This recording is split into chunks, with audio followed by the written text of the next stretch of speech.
Bismillahirrahmanirrahim. Assalamualaikum warahmatullahi wabarakatuh.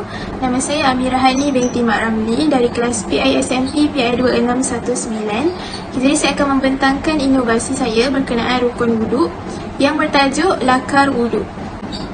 Jadi inovasi ini menggunakan mnemonik bagi teknik penyoalan iaitu AD3B dan juga formula lukisan. Jadi saya mulakan dengan pengenalan di mana menurut Kamus Dewan edisi ke-4 2010, inovasi bermaksud kaedah dan sistem yang baru diperkenalkan dengan menggunakan kebolehan kreativiti. Kemudian menurut Wan Ali Akbar et al. 2020, inovasi merupakan satu kemahiran yang perlu ada dalam setiap guru untuk melahirkan lebih ramai guru yang kreatif dalam menyelesaikan masalah. Jadi bagi rational project, rational project ini dikaitkan dengan beberapa kajian literatur. Yang pertama kita lihat daripada Lailatul Fatihah 2016 di mana murid hanya dapat menghafal sebahagian rukun wuduk dari keseluruhan rukun wuduk. Jadi daripada penelitian ini, dia menunjukkan bahawa setelah menggunakan media kad gambar, kemampuan rukun wuduk di Madrasah Ibtidaiyah Darussalam Ngepres Sayang Demak mengalami peningkatan. Yang kedua pula daripada Afia Melwani, May Rizki Nur Hasanah dan Ida Windy 2019. Permasalahan yang dialami oleh murid-murid kelompok B di RA Asia adalah mereka hanya belajar melalui penerangan. Belum ada dilaksanakan pembelajaran kegiatan cara berwuduk melalui media gambar sehingga hanya sebahagian murid sahaja yang boleh menyebutkan urutan cara berwuduk yang betul. Jadi daripada kajian mereka ni pula, sama juga macam tadi, pengajaran yang hanya menggunakan penerangan tanpa menggunakan gambar ini menyebabkan murid-murid kurang faham. Kajian yang ketiganya daripada Siti Zaliha 2018 di mana saya mendapati bahawa murid tidak dapat menjawab perlakuan rukun dan sunat wuduk dengan betul melalui ujian sebelum tindakan. Dan berdasarkan tinjauan awal yang telah saya lakukan, saya mendapati bahawa murid-murid menghadapi masalah dalam menyenaraikan rukun dan sunat wuduk. Kajian literatur yang terakhir adalah daripada Azmil, Zaki dan Misnan 2015. Hasil daripada temubal dengan guru-guru pendidikan Islam yang dilantik sebagai guru beredar ke SJKC di daerah Kinta Selatan, mendapati bahawa 90% daripada murid-murid ini tidak dapat menguasai kemahiran dalam bidang ibadah. Contohnya kemahiran wuduk. Menurut Ustaz Omar, daripada kajian ini, seorang guru cemerlang yang dilantik sebagai guru beredar didapati ada di antara murid-murid Islam di SJKC tidak tahu cara berwuduk yang betul. Jadi isu atau masalah yang pertama, murid tidak dapat mengingat rukun wuduk dengan lengkap. Yang kedua, murid tidak dapat menyatakan cara berwuduk dengan betul mengikut tertib. Objektif bagi inovasi ini, yang pertama, murid dapat menyebut anggota rukun wuduk dengan betul. Dan yang kedua, murid dapat menjelaskan rukun wuduk mengikut tertib.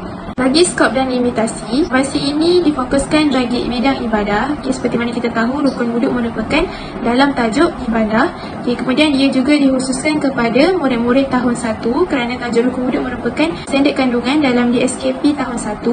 Dan dia boleh juga digunakan bagi sesiapa sahaja yang belum menguasai rukun wuduk. Kepentingan dan impak. Kita tengok kepentingan dahulu. Yang pertama, melalui satu formula lukisan dapat membantu murid untuk mengingat anggota wuduk dan cara berwuduk dengan lebih mudah. Jadi seperti yang saya cakap pada permulaan tadi, inovasi ini menggunakan formula lukisan dan juga AD3B.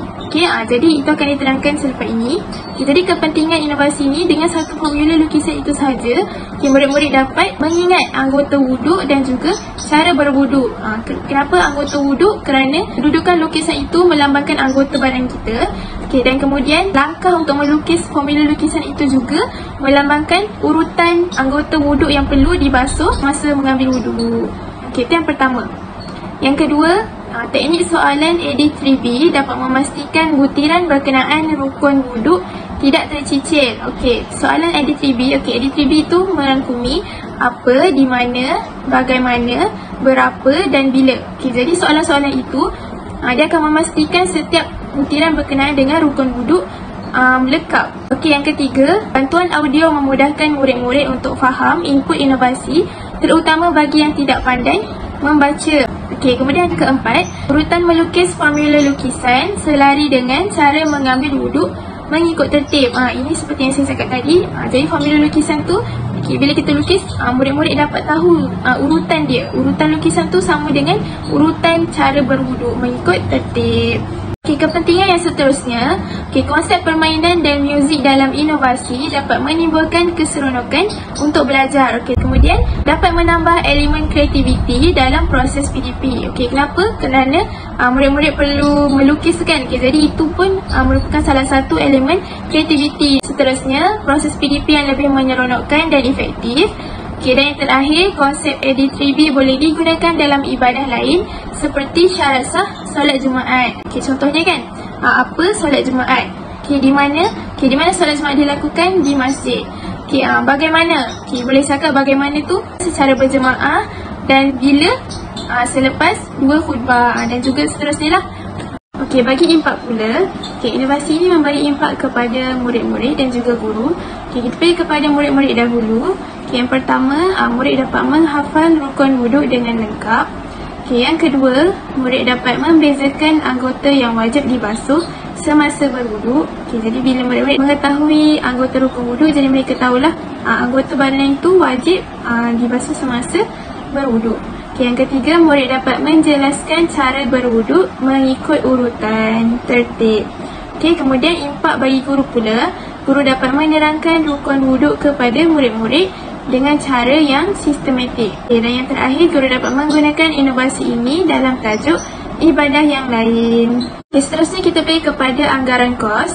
Jadi bagi inovasi ini, tiada kos yang diperlukan kerana ia ditumpukan kepada penghasilan secara digital atau online. Seterusnya, modal inovasi. Modal inovasi yang saya gunakan adalah modal kreativiti. Di mana yang pertama sekali saya mengenal pasti masalah berdasarkan kajian literatur dan berdasarkan penelitian lah. Kemudian yang kedua, mencari idea penyelesaian yang sesuai. Bila dah dapat mengenal pasti isu tu, jadi nak menyelesaikan dia kena cari idea. Kemudian apabila dah dapat idea, saya melaksanakan uji kaji. Dan yang terakhir, apabila dah melaksanakan uji kaji tu, barulah membuat penyelesaian masalah. Jadi saya akan menerangkan cara untuk menggunakan inovasi. Tetapi sebelum itu saya ingin membuat sedikit pengenalan berkenaan dengan inovasi lakar wuduk. Jadi lakar wuduk ini merupakan gabungan mnemonik, teknik penyoalan dan formula lukisan dalam rukun wuduk. Jadi berkenaan dengan tajuk rukun wuduk ini, saya akan menggunakan mnemonik untuk soalan-soalan ED3B. ED3B itu adalah apa, di mana, bagaimana, bila dan berapa. Jadi soalan-soalan itu akan menerangkan butiran-butiran penting dalam rukun wuduk. Jadi dalam inovasi ini juga menggunakan formula lukisan. Soalan-soalan ED3B ini adalah kata kunci yang meliputi butiran-butiran rukun wuduk seperti berikut. Untuk apa? Jadi apa yang ingin dipelajari adalah berkenaan dengan rukun wuduk. Kemudian kita pergi kepada D. D untuk di mana. Di manakah anggota rukun wuduk? Jadi kat sini murid-murid dapat belajar berkenaan dengan anggota rukun wuduk. Kita pergi B yang pertama, iaitu bagaimana. Bagaimana cara berwuduk? Jadi cara berwuduk kita kena membasuh anggota wuduk lah. Jadi berapa? Berapa ni adalah B yang kedua. Jadi berapakah murid-murid perlu membasuh anggota wuduk tersebut? Jadi yang B yang terakhir adalah bila. Jadi contohnya bila setiap anggota wuduk itu dibasuh. Contohnya bila kena basuh muka, bila kena basuh tangan. Urutan-urutan bagi setiap anggota rukun wuduk tersebut. Inovasi ini juga mempunyai formula lukisan. Formula lukisan merupakan sebahagian daripada jawapan bagi soalan-soalan ED3B, di mana murid-murid akan diajar untuk membuat satu lukisan sahaja untuk mengetahui serta menghafal anggota wuduk dan urutan bagi tata caranya. Jadi formula lukisan ni mengajar berkenaan dengan anggota wuduk dan juga cara berwuduk mengikut tertib. Berikut merupakan bagaimana formula lukisan berfungsi.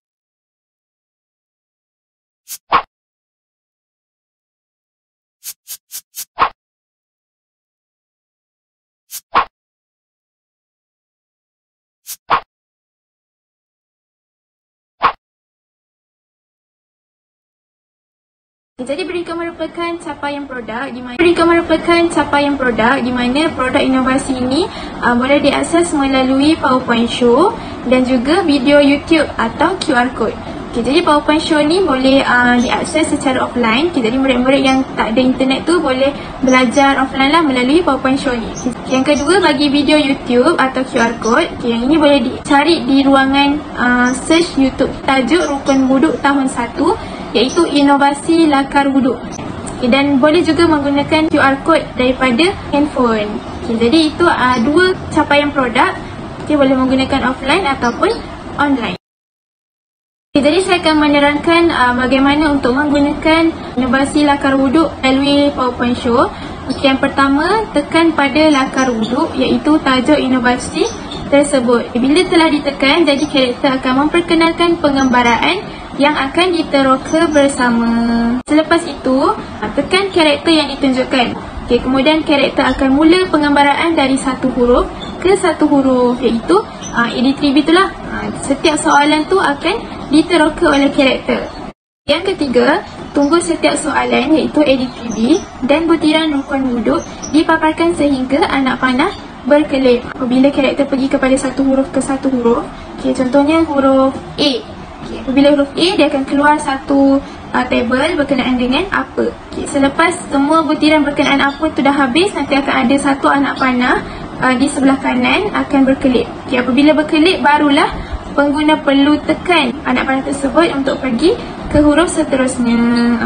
Dalam sebahagian soalan, iaitu di mana dan juga bila, karakter akan mengajak pengguna untuk melukis formula lukisan bagi anggota rukun wuduk dan cara berwuduk supaya lebih faham dan ingat. Setelah semua huruf diteroka, iaitu apabila anak panah yang terakhir ditekan, jadi karakter akan menamatkan penggambaraan tersebut sehinggalah ada butang rumah akan muncul pada akhir penggambaraan tersebutlah. Jadi apabila telah muncul butang rumah tu, tekan pada rumah tersebut untuk kembali kepada ruang permulaan.